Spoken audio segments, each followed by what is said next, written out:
السلام عليكم ورحمة الله وبركاته. بسم الله الرحمن الرحيم. الحمد لله والصلاة والسلام على رسول الله. سبحانك لا علم لنا إلا ما علمتنا إنك أنت العليم الحكيم. اللهم علمنا بما ينفعنا وانفعنا بما علمتنا وزدنا علما وكرما يا أرحم الراحمين.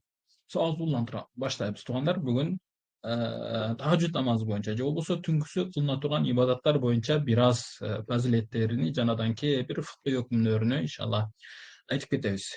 Булардан айтуудан максат биз өзүбүз кыйын болгондуктан же болбосо тахажжуд намазы бизге калбай өтө жогорку деңгээлге жеткен эмес, жок, балким бири бирибизге жардам берүүбүз менен Пайгамбар саллаллаху алейхи ва саллям сахабалар бул боюнча сураганда, Аллахтын элчиси биз өзүбүз баардыгына толук амал кылбайынча, эң жакшы деңгээлде билмейинче, эң жакшы деңгээлде амал кылмайынча башкаларга айтсак болбойбу, башкаларга жеткирсек болбойбу дегенде, жок, Пайгамбарыбыз эме деди, жок, силер жеткире бергиле, балким аны уккандар, ага амал кылгандар силерге караганда жакшы амал кыла алат деп ошол себептен айттым.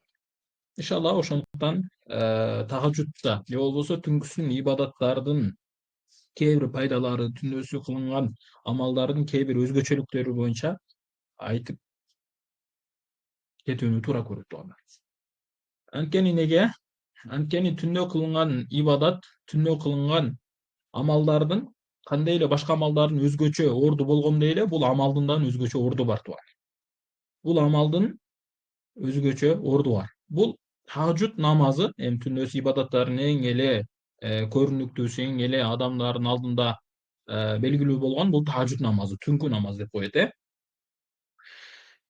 Ошол түнкү намаз боюнча Пайгамбар саллаллаху алейхи ва саллям мынтип айтканы бар. Фарз намаздардан кийинки эле афдалус салат аллази ба'дал фараид хуа қиямул лейл деп айтат да. Пайгамбарыбыз эмне дейт? Фарз намаздардан кийинки эң жакшы намаз, эң абзел намаз бул эмне? Түнкү окулунган ошол тахажжуд намазы деп Пайгамбар саллаллаху алейхи ва саллям айтат. Неге ушинтип айтты? Башка бизде сүннөт намаздар бар го, фарз намаздардан башкачы. Дагы башка бизде ишрок намазы бар, духа намазы бар го.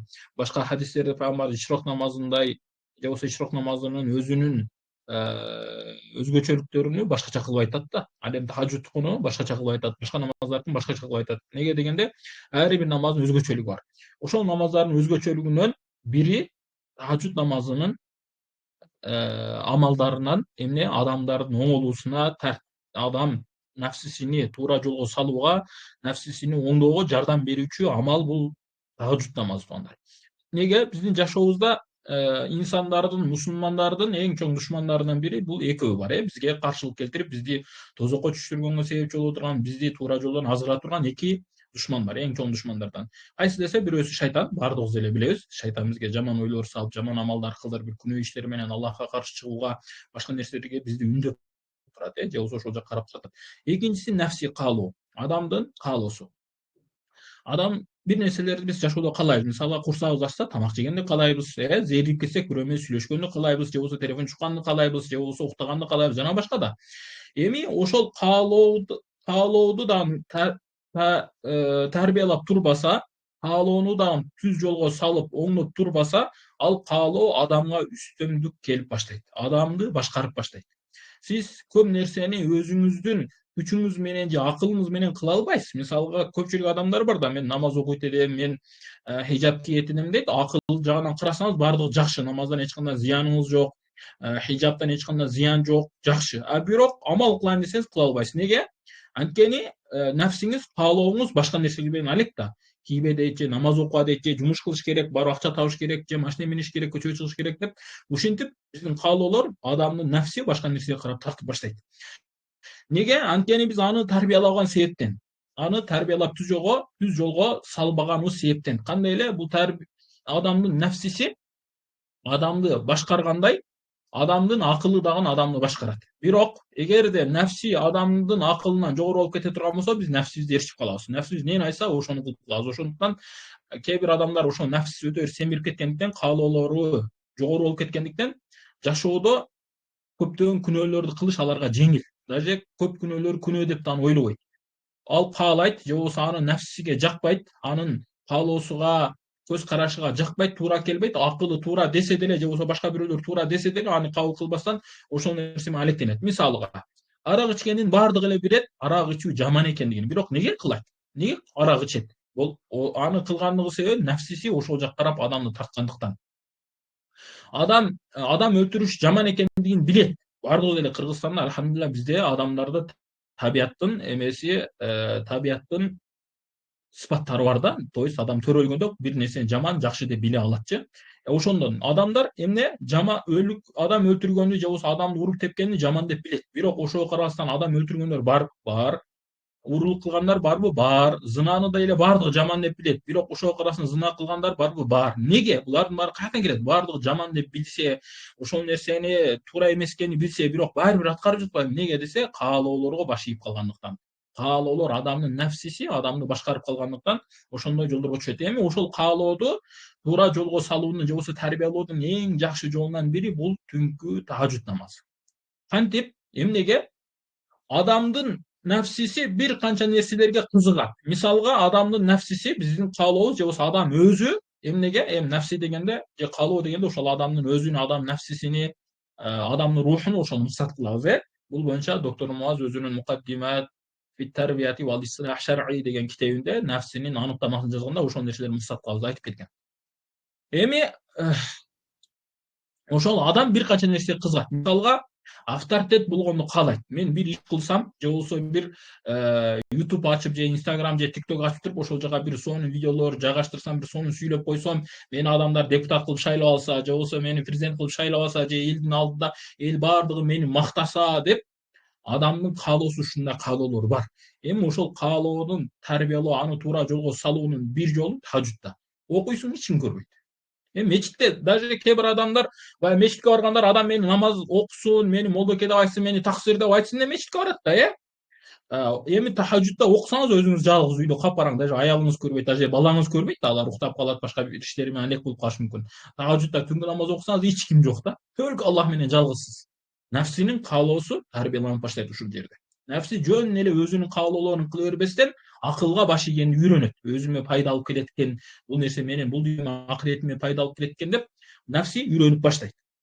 Нәфси адамдын каалоосу же болбосо адамдын нәфсиси бир нерселерге жеткенди мындай дүйнөлүк нерселерди талап кылат да. Мен сага иштеп берсем, сен мага бир күндүк акча беришиң керек. Баягы күн байларынын акчасы мисалга 1000 сом, 2000, 5000, кыскасы мен сага иш кылсам, ошону бересиң депчи. Эми Аллах Таалага намаз окуйбуз, тахажжуд окуйбуз. Эмне? Аллах Таала бизге колубузга бир нерсе карматып койбойт да. Бирок туура, албетте мунун пайдалары бар тахажжуд намазы. Азыр иншалла ошонун кээ бирөөлөрүн бул жактан айтабыз. Сөзсүз түрдө биздин көзүбүзгө көрбөгөн, биздин акылыбыз жетпеген пайдалар бар сөзсүз түрдөчү. Мисалга ошол пайдалардан эгерде тахажжуд намазын калтырбастан жакшы окуп баштасаңыз, жакшы окуп жүрсөңүз, жашооңузга адат кылсаңыз, Аллах Таала жашооңузга береке берет. Аллах Таала жүрөгүңүзгө нур берет туган. Кимдин жүрөгү нурлуу болуп баштаса, хидаятка келген болсо, ал эмне жеңишке жетти алчы. Неге? Биздин максатыбыз ошол да хидаятка жетүү, Аллах Тааланы ыраазы кылуу, туура жолго түшүү туугандар. Ушунча биздин акчабыз, ушул биздеги сулуулук, биздеги болгон күч кубат, биздин бала чакабыз, ата энебиз, бир тууганыбыз Кыргызстан жерибиз же үйүбүз, башканын баардыгы эмне үчүн? Бул дүйнөдө келген сыноо үчүн да, туурабы туугандар? Ушунун баардыгын колдонобуз. Биз жеп, ичип, уктайбыз, иштейбиз, көчөгө чыгабыз, басабыз, бирөө менен сүйлөшөбүз, мечитке барабыз, кайтабыз, башка амалдар кылабыз, баарын кылабыз бир максат үчүн. Ал эмне? Аллах Таала ибадат кылуу, Аллах Тааланын ыраазычылыгына жетүү үчүн да. Эми ошол тахажжуд менен бекем болсоңуз тууганым, ошол нерсеге жетүүнүн жолу кыскарат. Ошого жетүүнүн жолу кыскарып, жетүү өтө жеңил болот, бир тахажжуддун бир пайдасынан. Андан кийин жана айтып кеттик, тахажжуддун эң чоң пайдасы нәфсини тарбиялайт дедик, Биринчиси эмне дедик? Эч ким көрбөйт тахажжудтачы. Экинчиси, колуңа кармала турган байлык бербейт да Аллах Таала. Сен бүгүн тахажжуд окудуң дегенде $1000 сага, же болбосо $10,000, же болбосо 1 килограмм алтын, же болбосо сен машинең жок экен, мен сага машине, мен сага үй деп колуңа карматпайт анычы. Туура кээ бир себептер менен келиши мүмкүн, эгер сурасаңыз, ал нерсени кээ бир себептер менен досуңуз аркылуу же жумуш кылуу менен же башка бир нерсе менен келиши мүмкүн. Колуңузга мону живо карматпайт да. Ушул жерде сыноо да. Аллах Таала Аллахка ибадат кылабыз, Аллах Таала өзү билет кимге эмнени кантип берүүнү. Аллах Тааладан дуа кылып сурайбыз, Аллах Таала өзү билет кантип берүүнү. Бул боюнча алымдар бир канча жолун айтат. Аллах Тааладан инсан бир нерсе сураса, Аллах Таала кааласа ошол замат берет, кааласа кечиктирип берет, кааласа бербейт, кааласа сооп кылып берет, кааласа ошол дуанын ордуна бир кырсык аракет, чиркиф аракеттер тосуп коет, жана башка деген түшүндүрмөлөр бар дуанынчы. Эми эгерде элестетиң, тажвид окуп Аллах Таала сизге акча бере турган болсо, же болбосо бир байлык бере турган, же сураган нерсени колуңа карматып кое турган болсо, анда жашоодун башка кызыгы калбайт да. Жашоодо экзамен деген нерсе, жумуш кылыш керек, иштеш керек, башка бир амалдар калбай калат да жашоодочу. Неге? Аллах Таала бул дүйнөнү бизге сыноо үчүн жибербеди беле, Бул дүйнөгө биз сыноого келбедик беле. Эми ошол сыноого келгенде элестең, тахажжуттан Аллахтан сурап жатабыз: "Ey Аллахым, мага ушунча акча бер" десең, дароо берип койсо. Адамдар көзү көрөт, ушул тахажжуд окуса эле ушундай болганда, эч ким тахажжудтан калбай калбайт эди да. Туурубу? Эч ким калтырбай калат эдичи. Ошондуктан Аллах эмне кылды аны? Сыноо кылып койду. Колуңа, көзүңө көргөзбөйт, колуңа карматпайт. Бирок кайсы бир себептер менен келет туган. Кайсы бир себептер менен келет тугандар, Ошого нафсини тарбиялоодун жолдорунан, нафсини туура жолго салуунун жолдорунан ушул тахажжуд эң чоң ролду ойнойт. Анан дүйнөдө мусулмандын эң ыйманынын эң чоң белгиси, же болбосо эң чоң түшүмүнүн бири, эми бир канча түшүмдөр бар, ошонун бир эң чоң түшүмү же эң чоң жетишкендиги ыхластуулук туугандар. Тахажжуд адамга ыхластуулукту үйрөтүп туган. Кандай? Жана айтып кеткендей, кээ бирөөлөр хижаб кийгени, мисалы жашоо эми баягы бизде маалымат тармагы көп болгондуктан көп нерсени тез эле көрүп, тез эле кулакка жетип жатат да, туура. Кээ бирөөлөр үйлөнүш үстүнө хижаб кийип жүргөндөр бар да. Кээ бирөөлөр жакшы бир медреседе окуган же башка бир кызга үйлөнүш үстүнө топ кийип алган эркектер бар, сакал койгондар бар, ошол үчүн даватка чыккандар бар, Неге? 1-2 жылдан бери үйлөнө албай кыйналып жүргөндөр бар да. Ошондой кыскасы намаз окуудун, орозо кармоодун, илим алуудун, Куран окуудун, хижаб кийгендин, адамдар менен мынтип сүйлөшкөндүн, мынтип сүйлөшпөгөндүн баардыгынын бир максаттары, ниеттери кошулуп кетүү ыктымалдуулугу көп да ал жактачы. Жана айткандай, эгер сиз бул адамга мынтип сүйлөйсүз, анткени андан сизге зыян болбоштугу үчүн, Аллах ыраазычылыгы үчүн буга жакшы сүйлөйүн деген ниет аз биздечи. Сабак окуйсуң, Аллах ыраазычылыгы үчүн ушул сабакты окуп Аллах Таалага жакындайын, Аллах Тааланын ыраазычылыгына жетейин деген түшүнүк аз. Түшүнүк андай нерсе аз. Эмне кээ бир адамдар эмне Куранды жакшы окуп алайын, мен атамдын алдында уят болуп калып жатам, же болбосо мени каары деп айтсын, аалым деп айтсын деп окугандар толтура да, туурабы туугандар, Ушул дамыла ар тарт эткен ошонун сөздөрүн бир угайынчы не болот экен деп уккандар бар.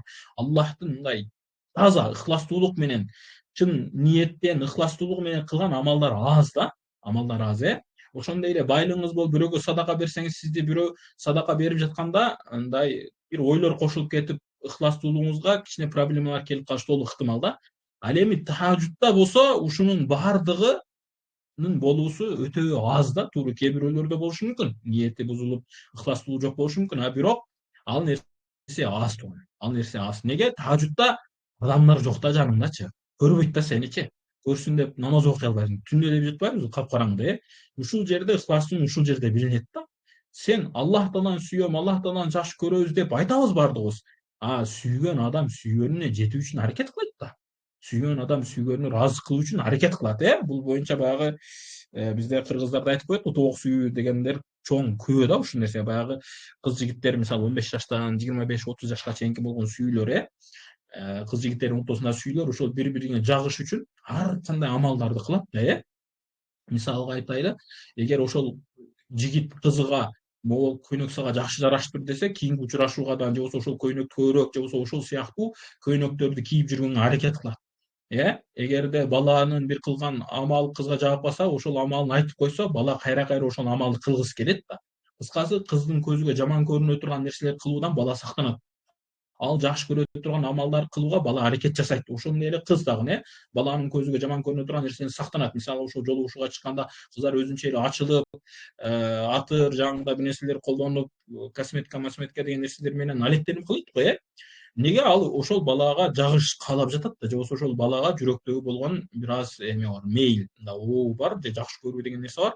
Ошого ошол себептер мүңчүрүп болуп жатат. Кана биздики? Аллахты жакшы көрөбүз дейбиз, кана ошол нерсе. Жүрөктө барып, Аллахты жакшы көргөндө жүрөктөн Аллах Таалага берилүүгө, Аллах Таала ыраазы боло турган амалдарды кылганга аракетибиз канчалык деңгээлде бар биздечи? Канчалык деңгээлде бар? Бул боюнча Пайгамбарыбыз саллаллаху алейхи вассалам эмне түндө туруп, Айша энелер байткан хадистерде эмне? Ар бир адам сүйүктүүсү менен калды деп. Мындайча айтканда, эркек өзүнүн аялы менен, балдары өзүнүн ата энеси менен үйлөрүндө уктап жатат. Эми бул убакта мына чыныгы сүйгөндөр Аллах үчүн ойгонот деп хадистин маанисинде ушул мааниде келет туугандар. Ошол тахажжудду окугандар чыныгы Аллах Таалага болгон сүйүүсүнү ачык көргөзө алгандар. Чыныгы Аллах Таалага жакындоону каалаган адамдар. Тарбиясыны оңдойм, түзөйм деп аракет кылган адамдар. Намаз тахажжудка турууга ушул нерсе эң чоң себепчи. Эмне жүрөктөгү Аллахка болгон сүйүү, Аллахка болгон ишенич, Аллахка болгон тобокелдик, ушул нерсе эң чоң себепчи. Эгерде жүрөгүңүздө ушул нерсе болсо, ошого сиз ойлонбой эсене турабыз да. Буга бир мисал туугандар. Бизде азыр байлыкка болгон сүйүү, байлыкка болгон кызыгуу, байлыктын пайдаларын, зыяндарын билебиз да бизчи. Бизге бирөө айтса, сен түндө саат 3-тө ушул жерге бир ай каттайсың, сага $2000, $3000 берем деди. Машинең менен сенин жумушуң ушундай. Сага $3000 айлык берем, машинең менен түнкү саат 3-тө келесиң, мени могул жактан алып бул жака жеткиресиң, анан ушундай десе, ошого ыраазы болуп иштейт. Ал эмне уктап калыш кыйын ал адамгачы. Неге жумушу ошондой, ошого барып көнүп калат, ошого аракет кылат, будильник коет, бир нерсе кылып өзүнү тургузат, түнү менен уктабастан дагы ошол жумушка барат. Неге?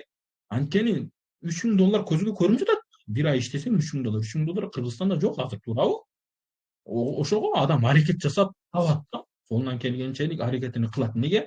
$3000 сулуулугу, улуулугу көз немеде жүрөктө бар да. Анын түшүнүгү, анын пайдасы, зыяны жүрөктө бар. Ошондуктан ал түндө 3-тө туруп же болбосо 4-тө туруп жумушка баргандан чарчабайт ал. Бир ай дедиби, бир ай ошентип иштейт. Эгерде сен ушул жумушта иштейсиң, бирок жумушуң ушундай десек, ким нааразы болот? Мисалга мени чакырса, мен деле барам. Азырчы ошондой жумушка. Туурабы? Бардыгыбыз эле барабыз, мисалга жумуш жеңил болуп, мисалы айтты. Жумуш жеңил, бардыгына туура келет, сен кыла аласың, же түндө саат 3-тө келип, мына кнопканы басып коюшуң керек, анан кийин 5-6 сааттан кийин өчүрүп коесуң десе, бардыгыбыз ыраазы болобуз да, $3000, $5000 десе, кантип кылбай коесуң? Жакшы нерсе да алчы. Эми эгерде биз дагы Аллах Тааланын улуктугуну жакшы биле турган болсок, Аллах Таала менен баарлашууну жакшы биле турган болсок, Аллах Тааланын алдында тахажжуд намазын орду кандай болгонун жакшы биле турган болсок, бизге тахажжуд окуу жепжеңил болот туугандар. Жепжеңил болот. Биз ошону билбейбиз, ошого аракет жасабайбыз, анан биздин биринчи косягыбыз, биринчи кемчилигибиз биз билбейбиз биринчиденчи. Экинчиден аракет да жасабайбыз да. Билбегендик макул деңизчи. Аракет жасабагандык экинчи косяк да булчу. Кээ бирөөлөр 30га келди, кээ бирөөлөр 40га келди, 60га келди. Уйкусу жок дээрлик, же болбосо кээ бирөөлөр 40га 60га келип деле түнү менен да, күнү менен да уктагандар бар да, туурабы туугандар? Бул болбойт жашоочу. Андай жашоо болбойт. Биз мусулмандар бул дүйнөгө укташ үчүн, жалкоолонуш үчүн, жөн эле көтөрүп жата бериш үчүн эле келген эмеспиз да. Биз бул дүйнөгө акыретибизди куруш үчүн, Аллах Таалага жакындоо үчүн келгенбиз. Эми ошол Аллах Таалага жакындоонун бир жолу тахажжуд менен. Туура башка ибадаттар, башка амалдардан бар. Бирок ошонун ичинде эң жакшылары, нафил амалдардын ичинде эң жакшылары тахажжуд намазы же болбосо түндөсү кылынган ибадат болгон. Түндөсү кылынган ибадат, Неге мынтип айтып жатабыз? Анткени тахажжуд Пайгамбарыбыз саллаллаху алейхи вассалам Аллах Таала тараптан өкүм кылынган. Аллах Таала бул боюнча неме дейт? Инна раббака я'ламу аннака тaqum adna min thulutsay al-layl. Аллах Таала билет сенин түндүн 3төн 1-ини туруп ибадат кылганыңды, туруп өткөргөнүңдү дейт. Башка аятта инна нашиatal layli hiya ashaddu wata'an wa aqwamu qila дейт. Валлазина ябитуна ли раббихим суджада ва кияма. Баягы мусулмандардын сыфаттарын Аллах Таала айтып жатып, валлазина ябитуна ли раббихим. Аллах үчүн түндөп, бирок ошол түнүндө эмне сажда кылып, кыямда өткөргөн адамдар деп Аллах Таала ошол жетишкен адамдардын бир канча сыфаттарын айтат. Башка аятта ва минал лейли фатахаджат бихи нафилатан лака аса ай яб'атака раббука макама махмуда. Исра сүрөсүнүн 79 аятында. Эмне? Түндө тахажжуд окугуңду болсо, түндү сен ошол Аллах Таала ибадат кылган. Тахажжуд деген иштихад. Жахада яжхаду яжтахиду. Бул деген эмне? Нафсиңе каршы күрөшүп, Аллахтын ыраазычылыгы үчүн аракет кылуу. Нафсиң айтып жатат да түндө ке давай жат десе, сен 10до жаткансың же 11де жатканбыз, анан 5-6 болуп жатат, уже тахажжуддун убагы багымдатка жакындап калды. Уйкунан турасың кээдечи, будильниктен турасың же болбосо башка бир себептер менен турасың. Анан нафсиң жат ukta десе, тарс уктап калабыз да. Болбойт да. Ошол жерде нафсиге күрөшүү деген ошол. Нафсиң каалап жатат, уктаганда төшөктөн тургусу келбейт. Сен эмне? Туруп, аракет кылып, Аллах Таалага жакындоо үчүн, Аллах Тааланын сүйүүсүнө жетүү үчүн аракет кылып намаз окуп жатасың. Эмне деди Аллах Таала: "Ва минел лейли фатахаджат бихи нафилатан лака". Сага нафил боло турган ибадатта же болбосо түндө ошол Аллахка жакындооң үчүн иштихад кыл деди.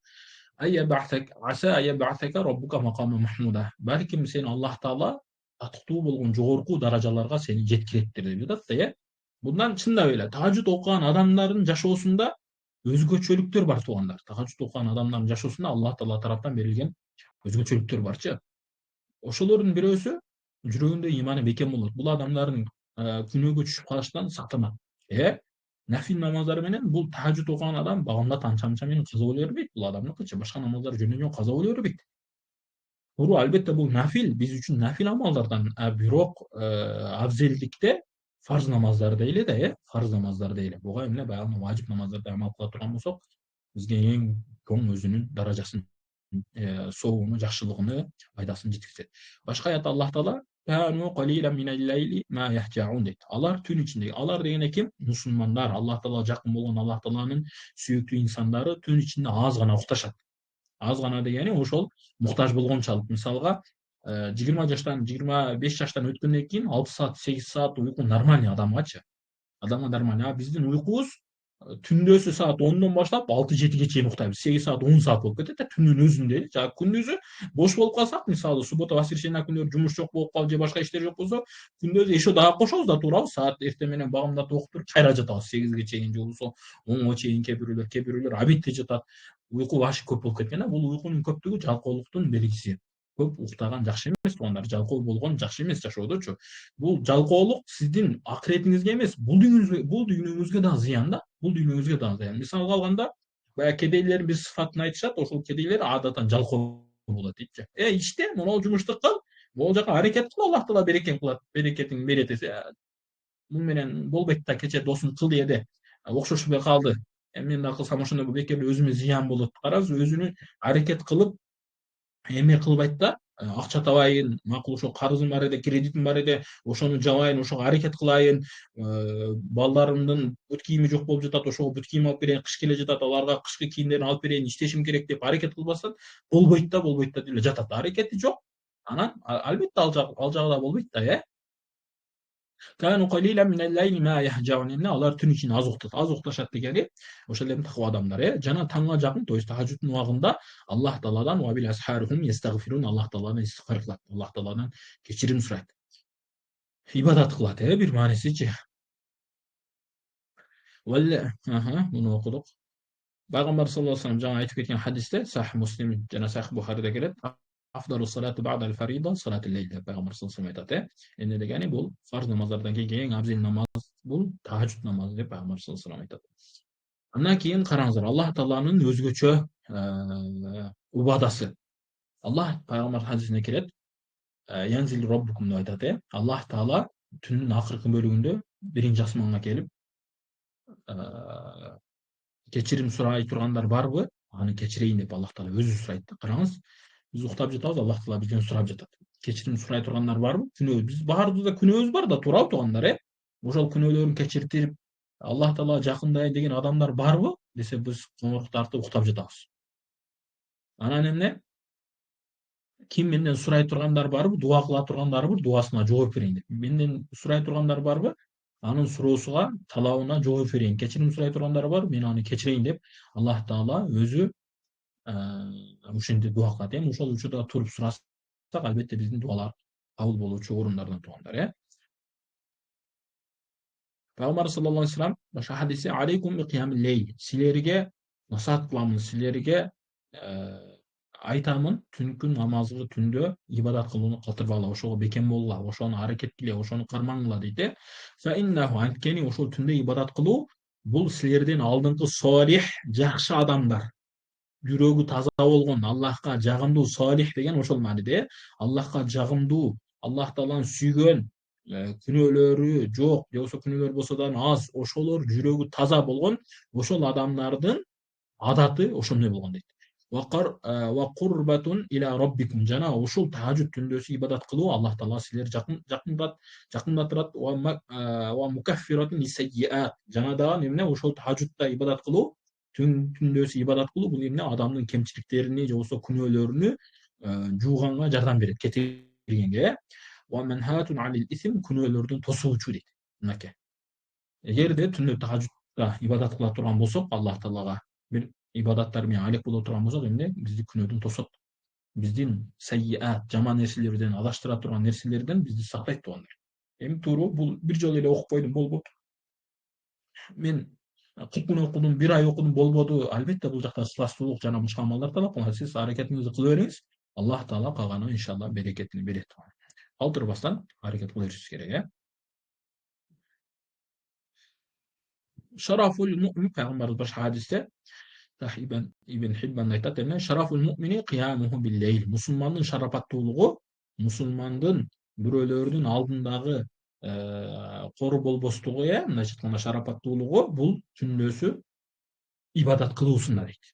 Wa izzuhu istighna'uhu anin nas. Анын ыззаттуулугу дейт эмне адамдарга муктаж болбостугу. Адамдарга муктаж болуш. Караңыз, шарапаттуулук издейсизби?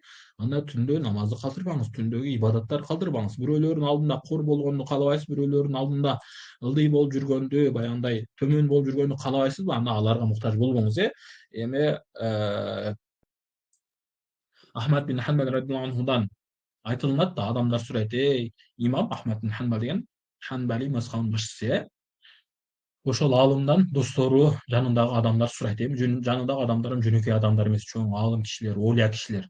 Ошолор сурайт. Элдин критикасынан, элдин адамдар боюнча эл сүйлөй берет го, ошол нерсесинен кантип кутулса болот дейт. Ошондо имам Ахмад радиаллаху анху эмне дейт? Сен аларга бергиниң, бирок алардан сен сураба дейт. Сен алар сага муктаж болсо, сен алар муктажын аткарып бергин, сен аларга муктажың түшпөсүн дейт. Дагы бир эмнени айтат эле, ушул сыяктуу дагы бир нерсени айтат, кыскасы ушул мааниде. Анан жанындагы адамдар эмне дейт? Имам, мындай кылыш кыйын экен. Кантип биз адамдарга муктаждыгы түшпөйт? Кантип адамдардан суранбай калабыз? Кантип адамдардын баардыгы эле сурай турганын аткара беребиз деп айтса, имам Ахмед эмне дейт? Ошондой нерселерди кылып дагы сен адамдардын критикасынан сактана алсаң экен деп айтат да, Адамдардын сөзүнөн, адамдардын айтуусунан сактануу жеңил нерсе эмес туугандар. Жеңил нерсе эмес, Тахажжуд намазынын же болбосо түндөсү ибадат кылуунун кээ бир пайдаларына туугандар. Түндөсү ибадат кылуу Аллах Таала жакындатат. Эмнеге?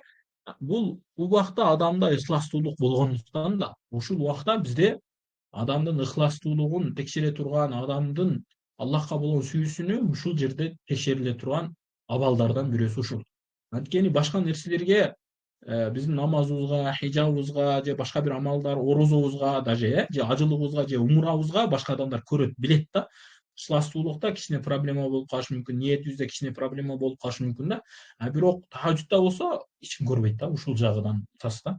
Ушул жагынан утасыз. Ушул жактан ысаксыздыкты үйрөнөбүз, Аллах Таалага жакындоону үйрөнөбүз.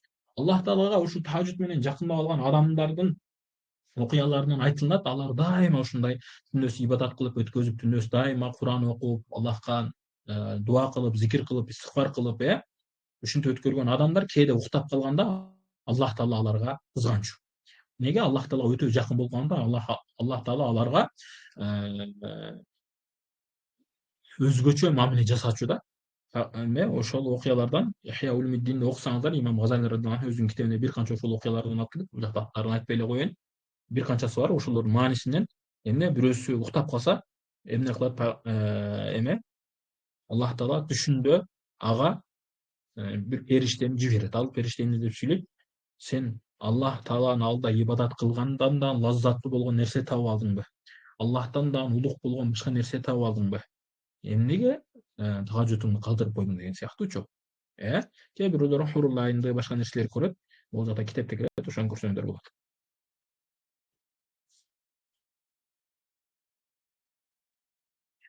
Мисалы ошол окуядан Али ибн Аби Талиб. Али радиаллаху анху түндөсү ошол тахажжудунан калтырып уктап калат бир убактачы. Анан ага түшүндө Аллах Таала вахий кылат. Вахий кылат деген ошону эми билдирет. Я Яхья, аужатта даран хайран лака мин дари, менин дарымдан, менин үйүмдөн Аллах Таала эми түшүндүрмө кылып айтып жатат да, ошол менин үйүмдөн, менин кол астымдан дагы жакшы болгон кол астында же болбосо башка дагы үй таап алдыңбы дейт. Ау важатта живаран хайран лака мин живари, менден дагы жакшы болгон кошуна таап алдыңбы дейт, жана башка ушул сыяктуу сөздөр айтылат. Түндөсү дайым Аллах Таалага ибадат кылган адам ушунчалык деңгээлде Аллах Таалага жакындайт. Аллах Таала менен эмне баягындай кошуна болгондой, Аллах Тааланын даарында болгондой болот.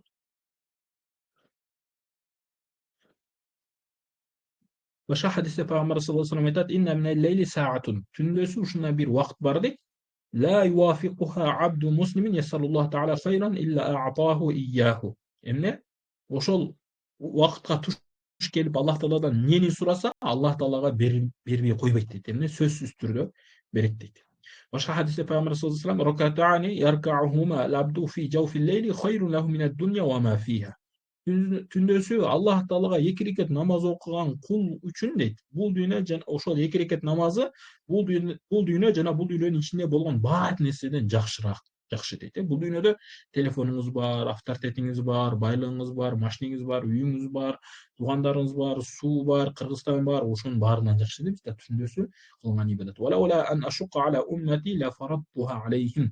Эгерде мен үммөтүмө оор келет деп ойлогонумда, биздин билетпи Пайгамбар саллаллаху алейхи ва саллям жалкоо болушубузду, түндөс тура албашыбызды, биз жөн эле жашоодумда эле өткөзүп жатканыбызды, өткөзүп калышыбызды Пайгамбарыбыз билет болчу. Ошондуктан эмне деди? Эгер менин үммөтүм оор келбегенде, анда Аллах Тааладан сурап фарз кылдырмакмын деген ушул түнкү намазды, элестетиң, Пайгамбарыбыз фарз кылдырмакмын депчи. Бир киши түндөсү намаз окуп, анан багымдатка жакын урук кылат экен да. Бул жакта китепте келет, бир ушундай жаман амалдар кылат экен. Анан Пайгамбар саллаллаху алейхи ва саллям сахабалар келип айтат: "Аллахтын элчиси, ушундай адам бар. Ал түндөсү намаз окуйт, тахажжуд окуйт. Анан ошол адамдар уктап калганда, багымдатка жакын уктап калганда урук кылат, ушундай бир кээ бир жаман амалдар кылат" десе, Пайгамбар саллаллаху алейхи ва саллям эмне дейт?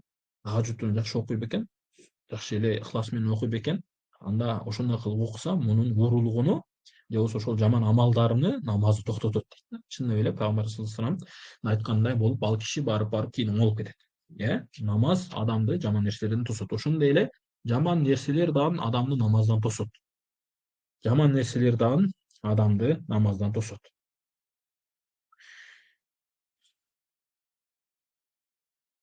Фудейл قال الفضيل يوسف فudeyl radıyallahu anh aytat: "İza lam taqdir ala qiyamil leyl".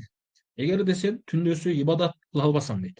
Түндөсү Аллах Таала менен жалгыз калып, өз оңча ибадат кыла албасаң, вас лам тaqdir ala qiyamil leyl wa siyamil nahar, жанадан күндүз орозо кармай албасаң, баягы кошумча орозону айтып жатат да, кошумча намаз айтып жатат, фарз орозо, фарз намаздар боюнча айткан жок.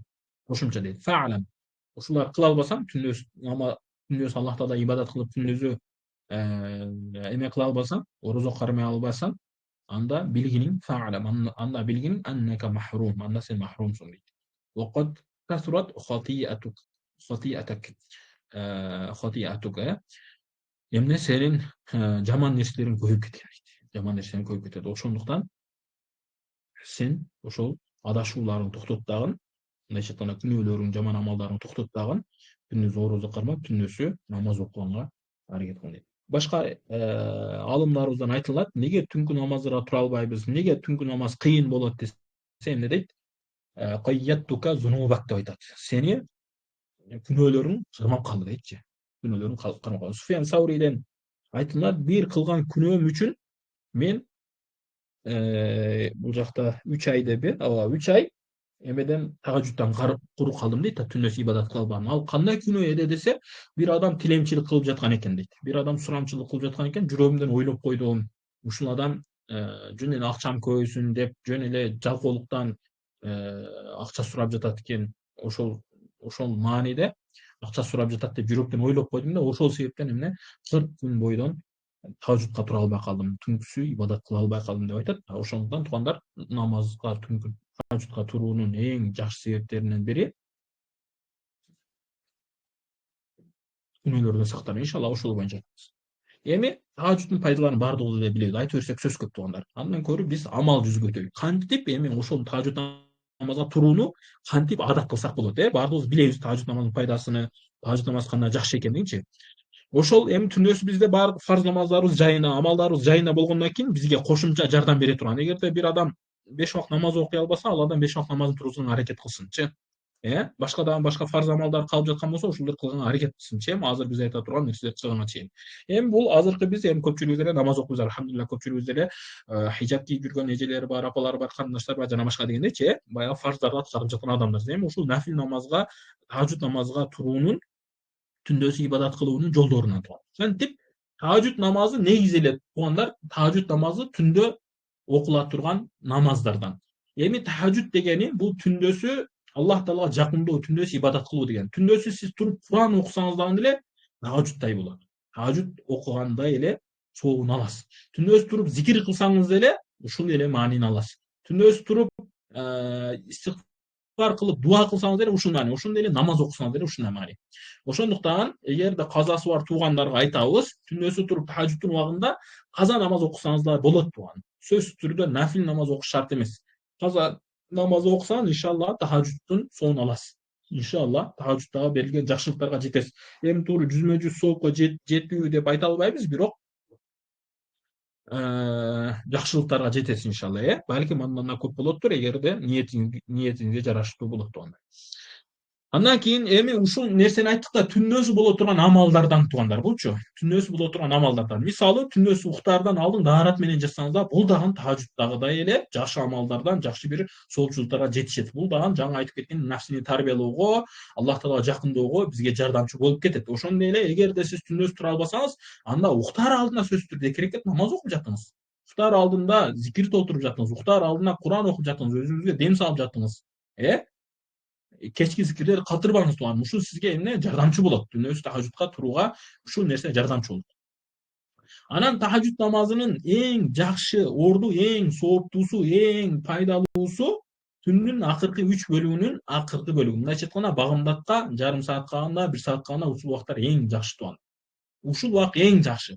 Бирок эгер бул убакта колуңуздан келбесе, иштейсиз, студентсиз, башка бир нерсе болсо, анда уктаар алдында жок эле дегенде 2 рекет намаз окуп, жок эле дегенде кичине Куран окуп, дуа кылып, ошондой жасасаңыз эң жакшы тууган. Ал эң жакшы. Ал эми могул нерсени кылсаңыз андан дагы жакшы тууган. Колдон келсе, момундай кылган эң жакшы. Бул эмне?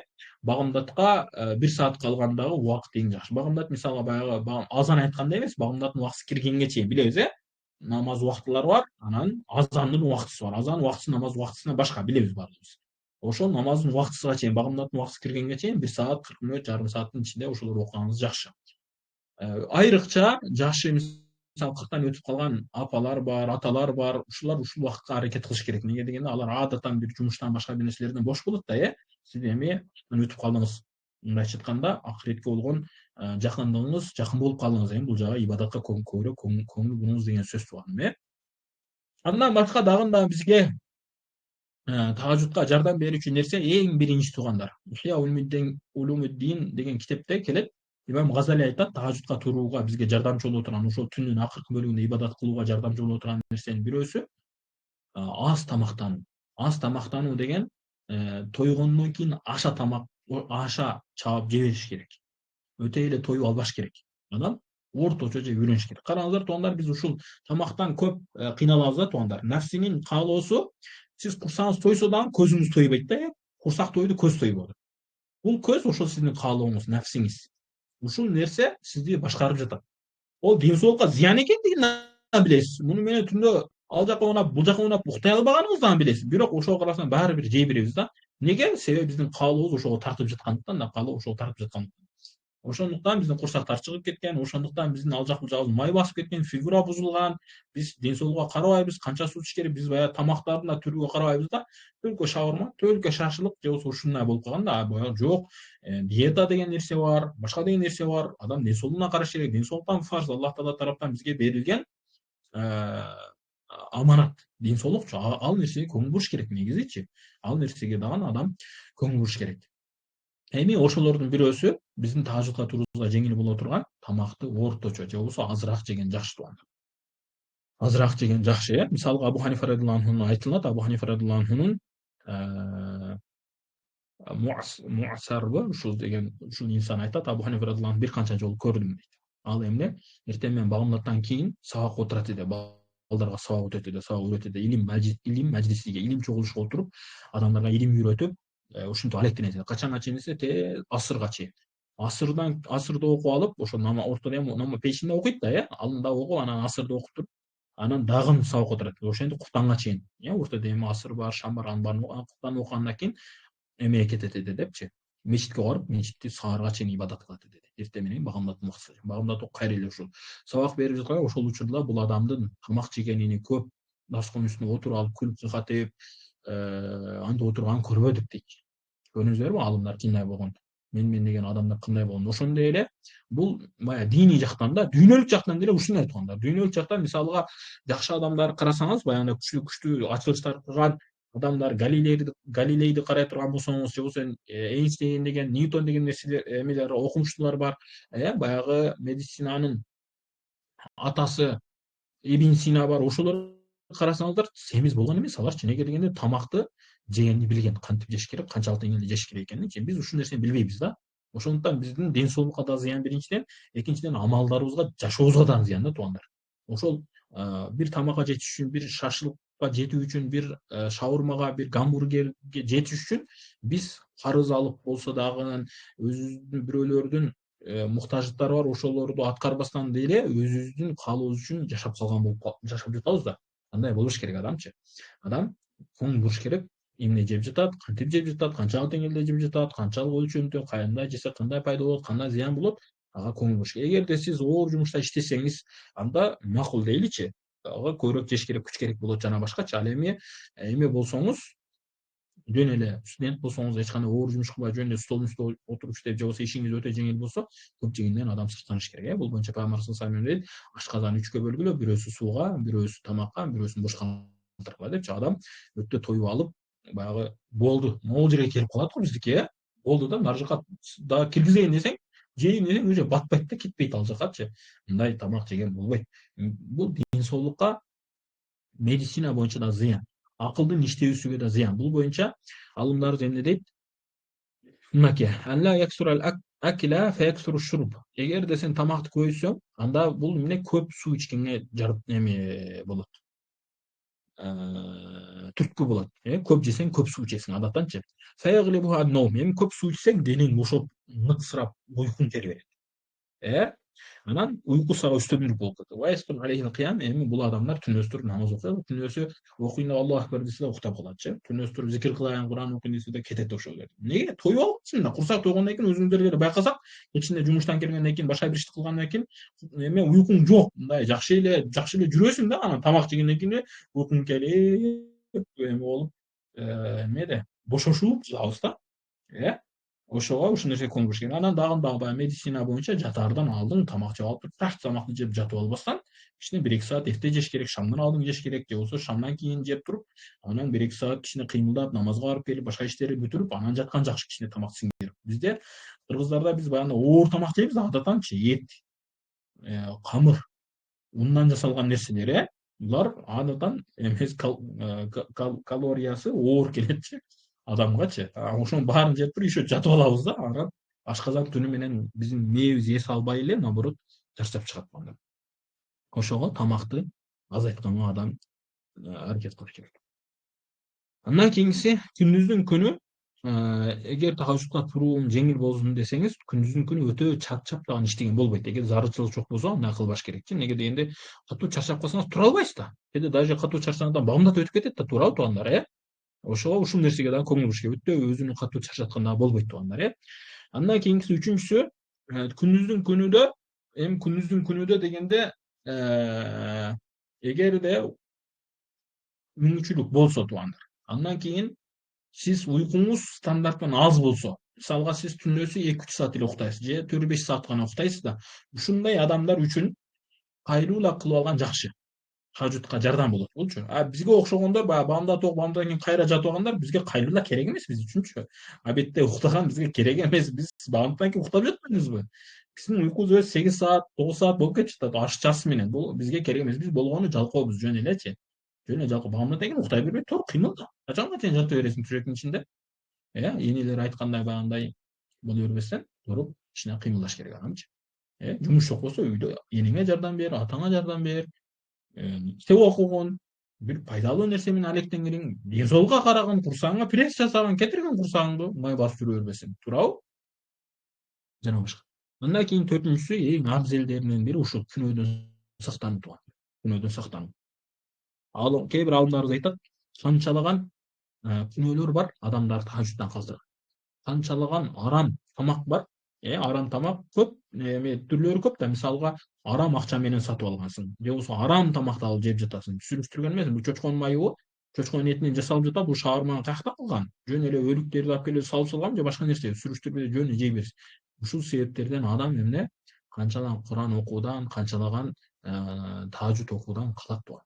Адамдын күнөөсү Zannuka qayyattuka деп айтат. Сенин күнөөң сени кармап калды, сени байлап койду дейт да. Амал кыл. Бирөөлөр намаз окугусу келет. Баарыбыз деле тажутка тургубуз келет. Тажуттун баарыбыз деле пайдасын билебиз. Неге тура албайбыз? Неге тура албайбыз?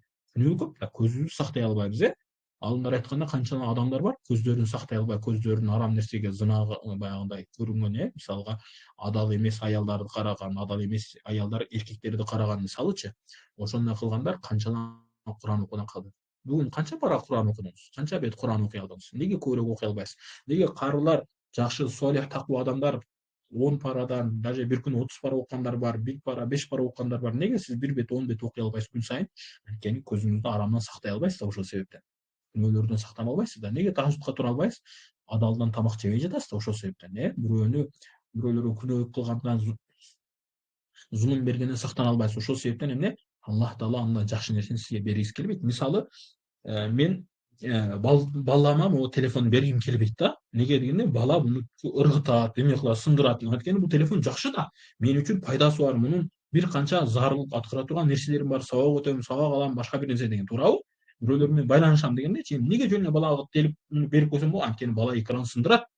Бала көрүнгөн нерсесин басып салат. Ошондуктан муну бергим келбейт. Же болбосо бир акчаны, неге акчаны жөн эле балдарга мынтип берип коюп, мына ушуну ойногула деп бербейбиз? Анткени акча деген акча кымбат баалуу, өзүнүн орду бар, анын жакшы жактары бар, ага жетиш кыйын.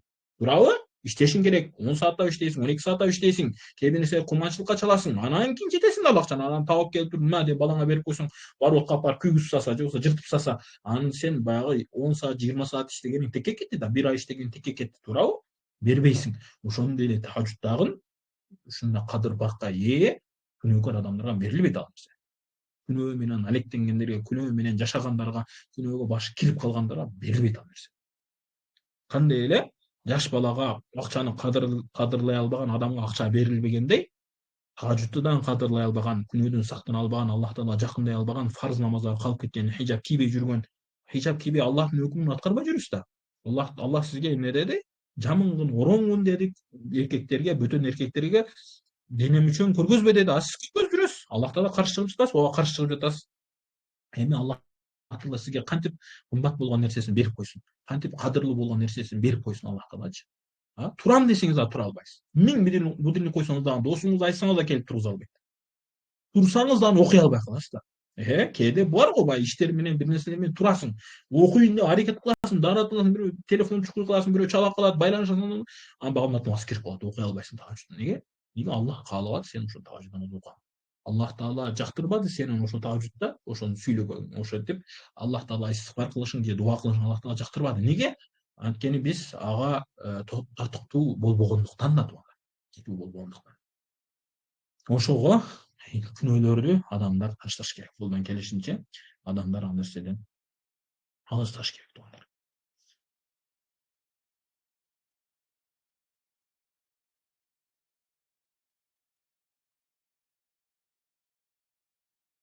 Эми бул жакта китептерде бир канча сонун нерселер келет, карасаңар болот.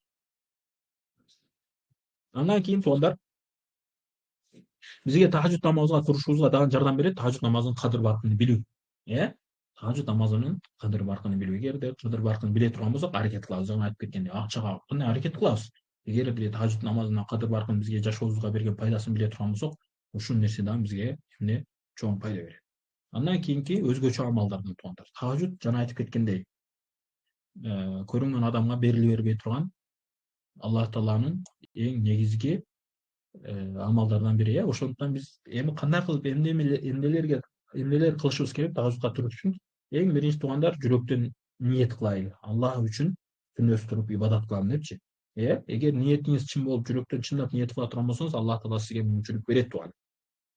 Андан кийин убакытты туура бөлүү, туура пайдалана билиш керек. Мисалга алганда, тажудка туруу үчүн адам эртерээк жатыш керек. Багамда Кур'ан окудукпу? Кур'андан кийин иш жокпу? Бир зарыл нерсе жокпу? Жөн эле телефон чукалып туруп, кинолор көрүп, сериалдар көрүп, 12, 1, 2, 3кө чейин болуп, анан 3тө жатып, бамдык тайм уктап калып, 4, 8, 9да туруп жумушка кетсең, кантип тажуд окуйсуң сен?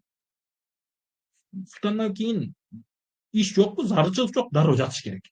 Уйкун канат 6 саат, дененин муктаждыгы бар. Аллах Таала денеге уйкуну койду. Эмне?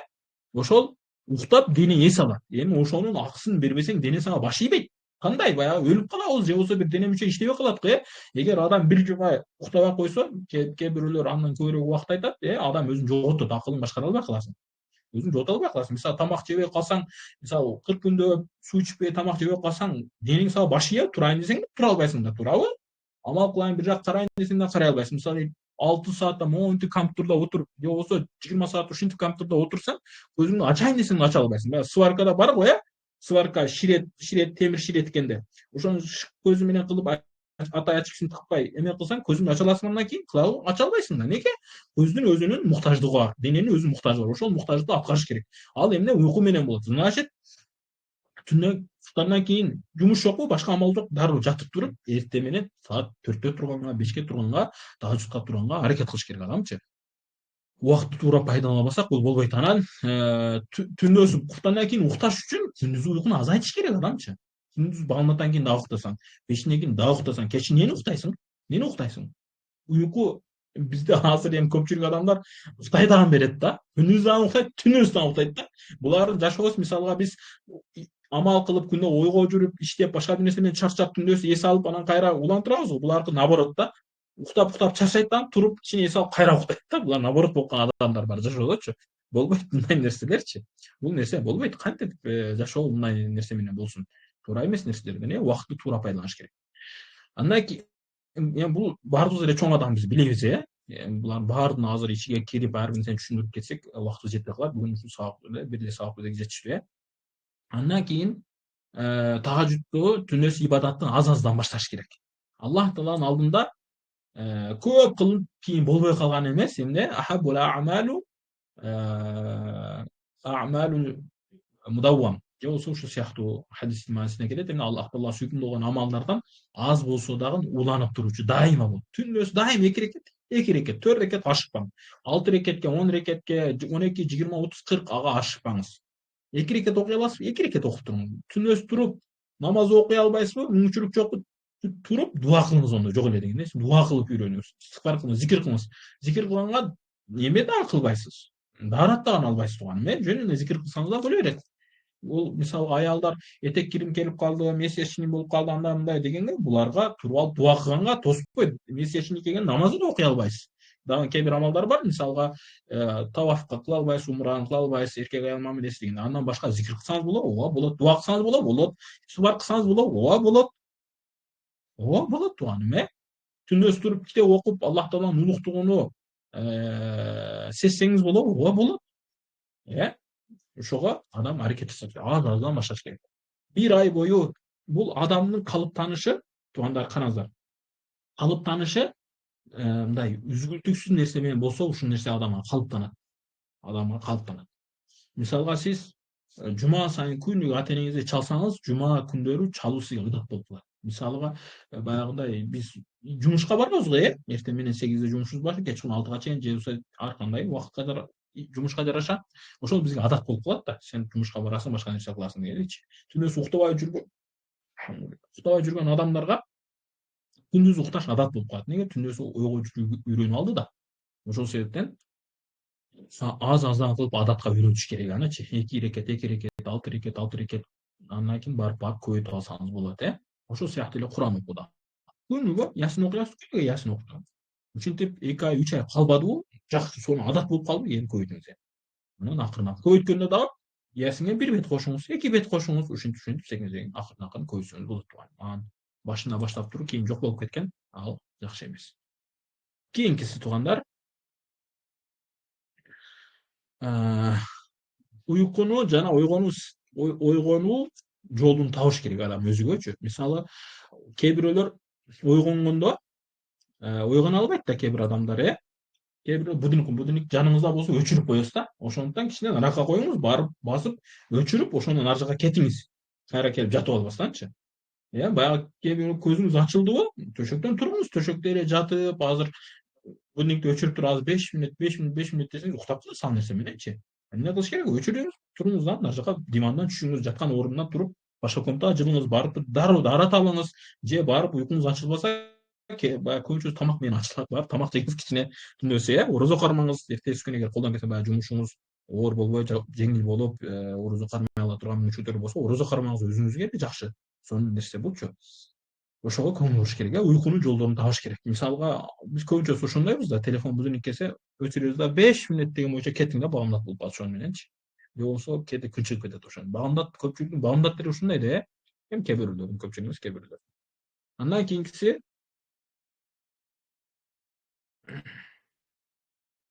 болбойт да. Адам өзүнүн мына жеңил руханий атмосфера түзүш керек адам өзүгөчү. Кандай болот бул? Кандай болот? Мисалы, жуунуп туруш керек адам. Атыр сеен туруш керек адам. Үйдү шамалдатып туруш керек эрте кеч, кийимдер жууп туруш керек, жаткан жерлерди тазалаш керек. Бар жак мусор болсо, анан үстүңүз кир болуп, кийимдериңиз жаман болсо, адам мындай сыгыла берет да, мындай оор болуп жүрө беретчи. Ошондуктан адам таза жүрүш керек. Таза жүргөнгө аракет жасаш керек. Мындан кийин Аллах Тааладан дуба кылып, ыйым менен сураш керекчи. Аллахым, өзүң мага жардам бер. Өзүң мага жардам бер. Аллах Таала жардам бербесе кыйын. Аллах Таала тажутка турбаса кыйын туугандар, Анан сиз ошол намазга турганда бир муктаждыктарыңызды Аллах Таалага айтып, ошого аракет жасаш керек. Аллах Таала, мен могу нерсеге муктажмын. Ушул нерсеге сен өзүң мага жардам бергиниң депчи. Жардам бергиниң деп көңүл буруш керек. Анан жанагындай уктап калуу коркунучтар болсо эшикке чыгып келиңер болот, эгерде коркпосоңуз, Эгерде сизде буга чейин кылып, андан кийин кыла албай калган болсоңуз, мен колумдан келбейт экен деп таштап койбостон, кээде ушундай болуп калат жок, улантыра бериш керек адамчы. Эч качан мен калтырып койдум, болду, эми мен муну кайра кыла албайм, ушул бойдон кала берсин, мен колумдан келбейт экен. Жок, бир калтырып коюңуз, кайра кылыңыз, бир калтырып коюп, кайра кылыңыз. Адам ушинтип акырын барып көнөт бул нерсегечи. Кандай туугандар, бул баягындай адат дебедикпи? Адам бир нерсеге үйрөнүш үчүн бул нерсе болушу зарыл. Ата кемчиликтерсиз болбойт, ансыз үйрөнө албайсыз. Бала төрөлүп түшкөндө эле, баскан үйрөнгөнгө чейин бала төрөлгөндө эле чуркап кеттиби? Жокку. Ал төрөлдү, жатты. 6 айлап, 8 ай, 7 ай, эми ар ким баласы ар кандай, ар кайсы жашта басат го. Жатты. Анан эмне кылып? Тайтайга турганды үйрөндү. Сиз да аны ушундай кылыңыз. Кандай? 5 убакыт намазыңыз болуп жатат, альхамдулилlah, жакшы. Эми 6-нчы күн, 7-нчы күн тайтайга туруп үйрөнүңүз, тажутка туруп үйрөнүңүз. Жума күнү кечинде, бүгүн кечтен баштаңыз. Эртең суббота эс аласыз, билебиз, Воскресенье эс аласыз. Ошондуктан бүгүн кечтен баштаңыз. Суббота, воскресенье калтырбаңыз. Ушинтип намаз окуп баштаңыз. Баягы бала кандай эле тайтайга туруп баштайт го, баскан үйрөнгөнгө чейин. Ошондой эле кичине башташ керек. Адам кыскасы баштап ошого аракет жасаш керек. Андан кийин бала анан телтеңде басат. Буту менен бир жыгылып кетет, 2 кадам коюп жыгылат, 3 кадам коюп жыгылат, 4 кадам коюп жыгылат, 5 кадам коюп. Ушинтип канча ай болот бала? 6 айлап, 7 айлап. Бала даже 10 жашка жеткенге чейин канча жолу жыгылат бала, туурабы? 10 жаш, 10 жыл дегенде, анан же болбосо 7-8 жыл дегенде, ар ким баласы ар кандай дегенде, же кээ бирөөлөргө 5-6 жылга чейин эме болбойт. Даже 5-6 жылга болгондо да мындай катуураак чуркап койсо жыгылып калат. Көзүнүн астындагы нерсени көрбөйт жана башка. Баардыгыбызда эле ушундай да туугандар, ушундай. Ошондуктан эмне кылыш керек? Башташ керек. Башында жыгыласың, бир күн турасың, бир күн уктап каласың, бир күн турасың, катуу аракет кыласың, сабактарды эшиткенде дагы аракет кылып, алдыга жылайын десең, бирок уктап каласың, башка бир нерсе. Бирок аракет кыла бер, жүрөктүү болуп, ошого аракет кыла берсек, аракет кыла берсек, жумасына барып 2 күн калтырбай, барып 3 күн калтырбай, анан ушинтип эле өмүр бою калтырбай адат болуп калат адамгачы. Эң жакшысы бирок күнүгө туруп үйрөнсөңүз боло эми. Бир ай турдуңуз, анан 2-3 күн уктап калдыңыз. Бул колумдан келбейт экен деп таштап койбостон, жок, өзүңүзгө өзүңүз дават кылып, өзүңүздө өзүңүз күч беришиңиз керек да. Сиз сизге мындайча бирөө жөндөн эле акча алып келип бербейт. Сизге жөндөн эле бирөө сизди авторитет кылып койбойт. Качанга чейин акчаны табыш үчүн аракет кылыш керек адам.